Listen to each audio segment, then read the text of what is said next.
দুর্ধর্ষ চুরির ঘটনা হার মানাবে যে কোনো সিনেমার গল্পকেও। জার্মানিতে একটি ব্যাংকের দেয়াল ছিদ্র করে সুরক্ষিত ভল্ট থেকে লাখ লাখ ইউরো চুরি করেছে একদল চোর।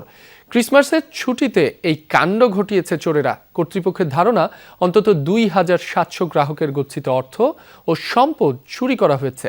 এটিকে জার্মানির ইতিহাসের অন্যতম বড় চুরি আখ্যা দেওয়া হচ্ছে। এদিকে নিজেদের গচ্ছিত অর্থের খবর জানতে ব্যাংকের সামনে ভিড় করছেন আতঙ্কিত ক্ষুব্ধ গ্রাহকরা। নতুন ব্লেন্ডে আরো রিচ অ্যারোমায় সেলন ফ্যামিলি ব্লেন্ড টে। ক্রিসমাসের ছুটিতে উৎসবে মেতেছে সবাই। বন্ধ বাণিজ্যিক, আর্থিক সহ রাষ্ট্রায়ত্ত বিভিন্ন প্রতিষ্ঠান। পশ্চিমা বিশ্বে নিরিবিলি এই সময়ে চুরি ডাকাতির ঘটনা নতুন কিছু নয়। এবার সেই খাতায় নাম উঠল দুর্ধর্ষ জার্মান অপরাধীদের।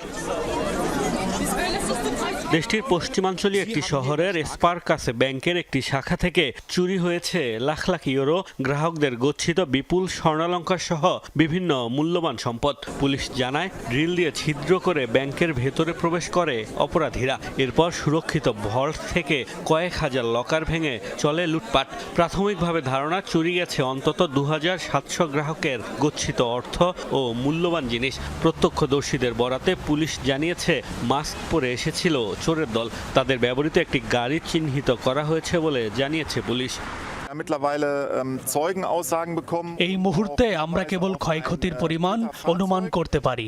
ধারণা করছি ৩,০০০-এর বেশি ক্যাবিনেট চুরি হয়েছে, অর্থাৎ ক্ষতির পরিমাণ মিলিয়ন মিলিয়ন ইউরো।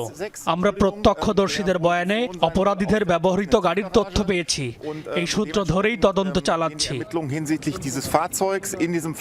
উৎকণ্ঠিত গ্রাহকরা ভিড় করছেন ব্যাংকটির সামনে।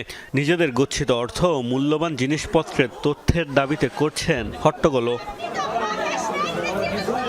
বর্তমানে বন্ধ রয়েছে ব্যাংকটির কার্যক্রম। এটিকে জার্মানির ইতিহাসের অন্যতম বড় চুরির ঘটনা আখ্যা দেওয়া হচ্ছে। মোস্তফা মাহমুদ, যমুনা নিউজ।